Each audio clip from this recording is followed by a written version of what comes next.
Hello guys, అనగనగా ఒక రాజు cinema చూడడం జరిగింది. సినిమా ఎలా ఉంది, సినిమా రివ్యూకి ఎంటర్ అయ్యే ముందు కింద లైక్ బటన్ లైక్ చేసుకొని ఛానల్ సబ్స్క్రైబ్ చేసుకొని వీడియోకి ఎంటర్ అయిపోదాం. Director Maari, hero Naveen Polishetty, heroine Meenakshi Chaudhary. Cinema కథ విశేషానికి వచ్చేసి జమీందారు వంశమైన మన హీరో రాజు అంటే నవీన్ పోలిశెట్టి గారు తాత ఆస్తులన్నీ పోగొడతాడు. లేని ఆస్తులు ఉన్నాయని చెప్పుకొని తిరుగుతున్న మన హీరో డబ్బున్న వ్యక్తిలాగా బతకాలనేది మన హీరో లక్ష్యం. అయితే డబ్బున్న అమ్మాయిని పెళ్లి చేసుకోవాలనుకుంటాడు. పక్క ఊర్లో ఉన్న చారులత అనే అమ్మాయిని అంటే మన హీరోయిన్ మీనాక్షి చౌదరి గారు పెళ్లి చేసుకున్నాక ఫస్ట్ నైట్ రోజు ఒక షాకింగ్ విషయం తెలుస్తుంది.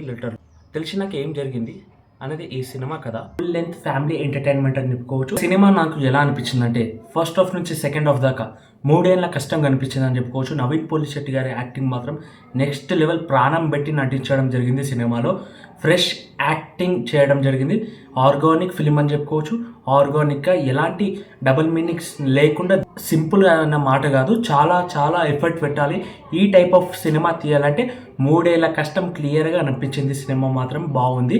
నిజంగా చెప్తున్నా, హీరోయిన్ గారి యాక్టింగ్ గిట్ట చాలా పర్ఫెక్ట్గా ఉందని చెప్పుకోవచ్చు. ఈ చిత్రంలో ఆర్గానిక్గా అందరూ చాలా బాగా నటించడం జరిగింది. సినిమాలో బీజిఎం సౌండ్ గిట్ట బాగుంది. ఫ్రెష్ డైరెక్షన్ చూసినట్టు అనిపించింది.